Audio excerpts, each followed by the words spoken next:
Hello. All right. Our next segment is discovery.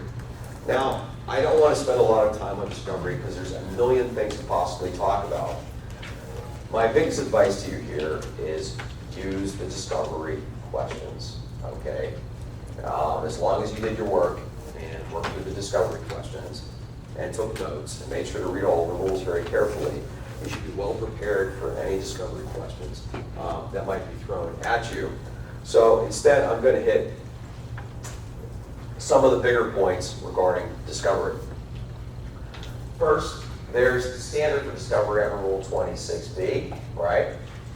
Anything that's relevant to any claim or defense is discoverable, so long as it's not privileged. And for good cause, the discovering party can ask the court for permission to get discovery of anything that's relevant to the subject matter of the case, once it's occurred. In addition, there's a proportionality requirement, right?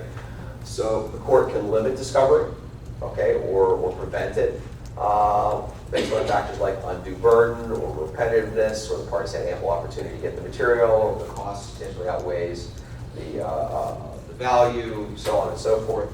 But Section 26B was, let's see.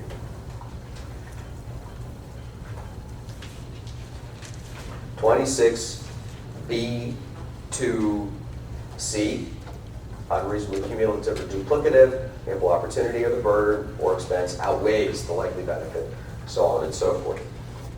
Now, regarding discovery, we know there's a number of limitations. The big ones we talked about is privilege and work product.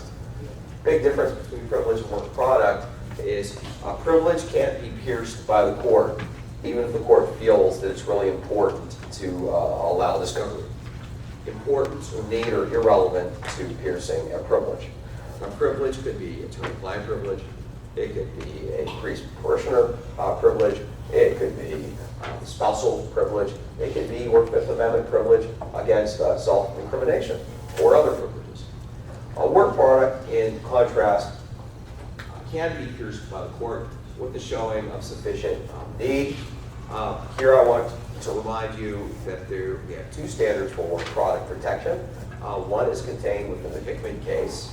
The Hickman case work product standard is still important because it applies not just to documents and tangible things, but also to what's contained within an attorney's brain.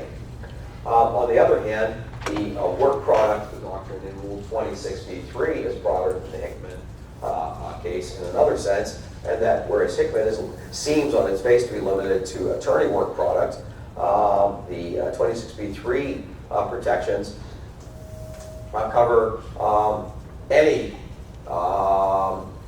cover materials not just by an attorney, but also by other representatives. What's that, Tony? A private investigator working for the attorney? Sure. Well, let's look at the language. It's very broadly written. 6B3.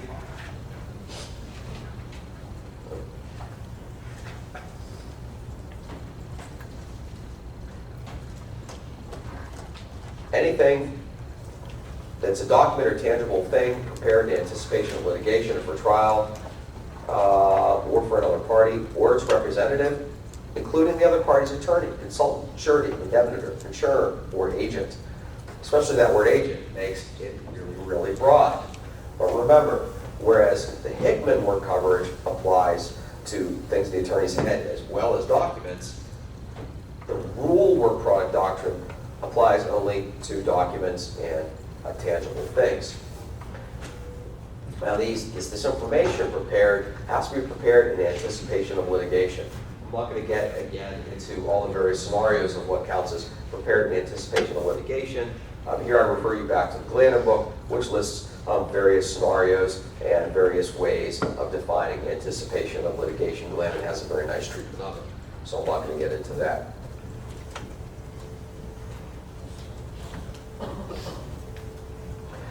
Next, we have the difference between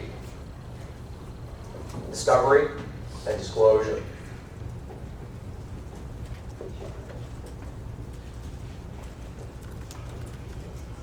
disclosure is what you have to give to the other side, even if they don't ask for it. And if they don't give it to you, you still have to give it to them, even if they haven't given you the disclosure they owe you. You have to give it. Now, there's three kinds of disclosure.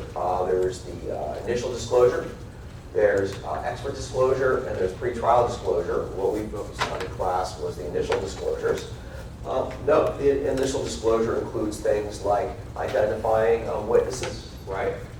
Identifying documents, giving up insurance information, and fourth one is slipping my mind at the moment. Damages. Damages, thank you, computation of damages, very good. Now, regarding things like witnesses and documents, disclosure duty is only for things that you would use in support of your own case. So if you're a plaintiff, that would be in support of your claim.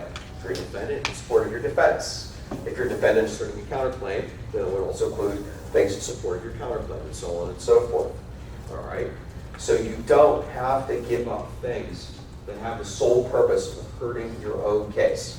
When I say you don't have to give them up, I mean you don't have to give them up under your duty of disclosure. However, you do have the duty to give all those things up and more if they are properly requested through a discovery request. We looked at all sorts of examples of discovery mechanisms. There was depositions under Rule 30, right? Deposition, including a deposition of incorporation, a 30B6 deposition, asking the other side to have we want to speak. Am I feedback? Microphone's on, is it? We want to depose your information security person, right? And then the corporation would have to designate someone.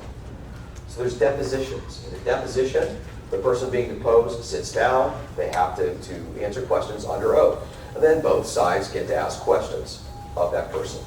And the deponent could be a party. The deponent could be a witness. It could be somebody who's a third party that has some sort of other discoverable information. We also have interrogatories under Rule 33. Interrogatories are written questions submitted in writing to another party. You can only submit them to opposite party. You can only submit them to other parties. And they're answered in writing under oath. As we know, the number of interrogatories is limited. All right. We also have other devices like a Rule 34, requests to inspect places, inspect things, to inspect documents, or more realistically in the rule, discover and copy documents or get copies of documents. That includes, of course, electronically stored information. Rule 35 is medical exams, and those can only be done on other parties or persons under their custody or control, and requests for admissions, which are akin to stating an allegation and having somebody admit or deny that allegation. All right? Sanctions.